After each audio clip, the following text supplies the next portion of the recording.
This video will cover documentation.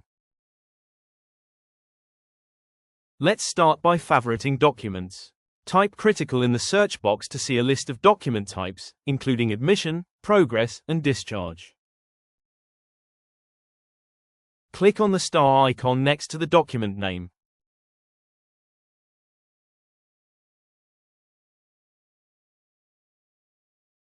Select the critical care admission note.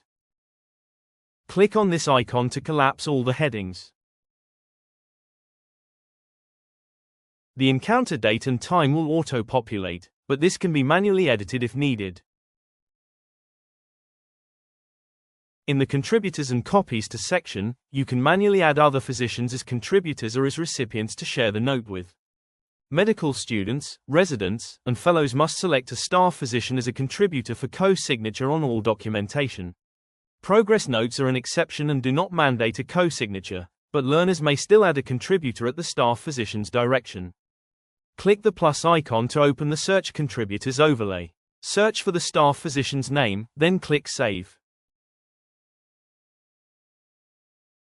You can mark contributors as favorites for easier access in the future. I have added Dr. Schuster as a contributor in my admission note.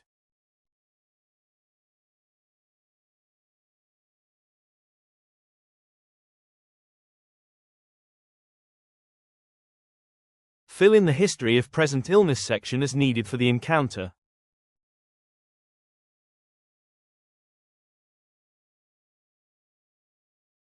In the past medical history section, you will document medical, surgical, and active problems. You must use the problems list overlay for this section. Free text entry is not permitted in critical care workflows. To add or edit a problem, click into the problem field. Search for problems and add them to the active or historical categories. Problems are account level, meaning they persist across patient visits.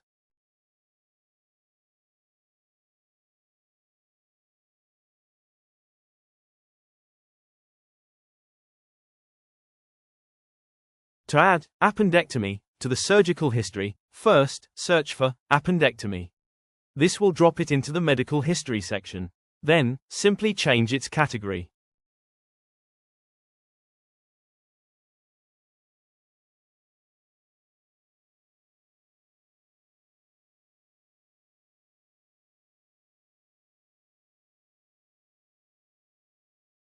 I am now going to add depression to the medical history category.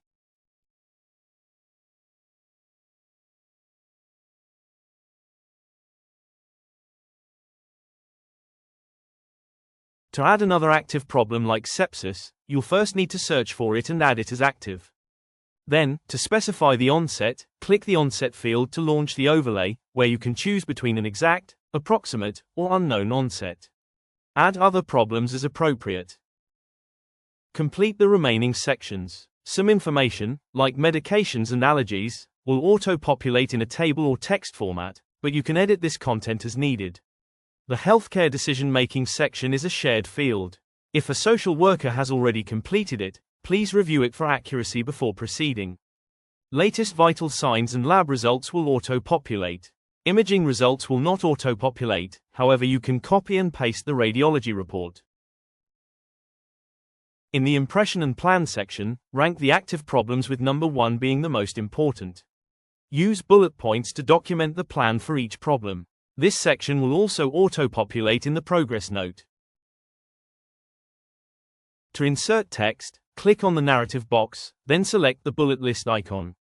You can then either use a dictation microphone or type your text.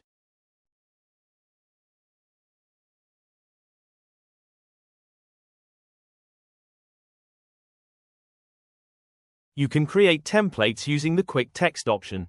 To do this, click on the A icon, select Quick Text, and an overlay will appear. Click the Edit tab, then create New Trigger. A trigger, which always starts with a period, is the keystroke used to insert your template. Enter a description and then create the template in the text box.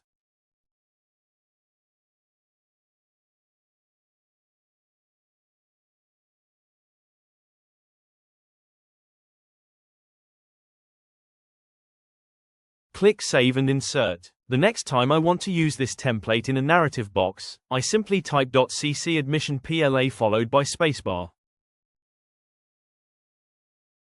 Clicking the Save icon saves this document as a draft, allowing you to review it later before signing. I'll now reopen the document by selecting this draft, review its contents, then click the Sign icon.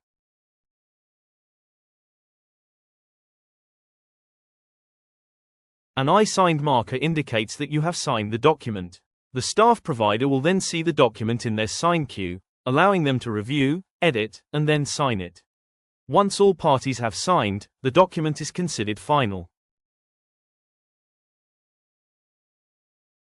Progress notes are essential for communicating daily care decisions. This section will cover how to complete them effectively. Progress notes, including all of the specialty-specific ones, will be set up to not require a signature.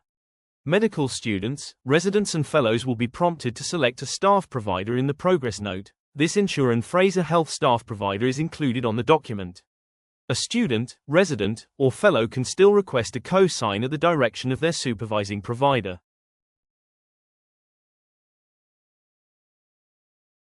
I'll be using a quick text template in the identification section. Just type your trigger. In this example, my trigger is .id in the narrative box and press the spacebar to activate it.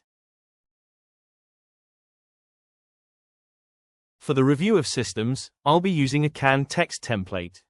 Look for critical care templates starting with CC. You can favorite them by clicking on the star.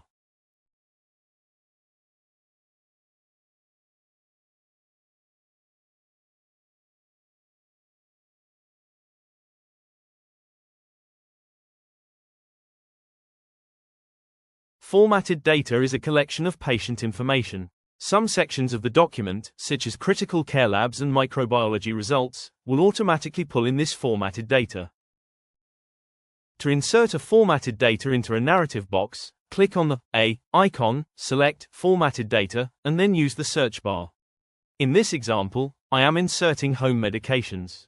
You can also favorite formatted data for quick access. Here is a list of critical care CAN text and formatted data.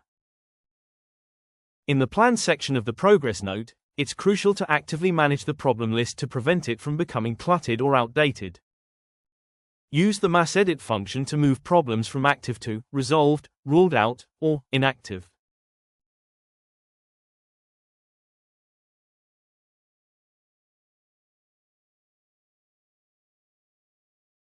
You can also add new problems as needed. Always rank problems by priority, with the most important as number 1. If a problem is no longer relevant, delete it or move it to the history section.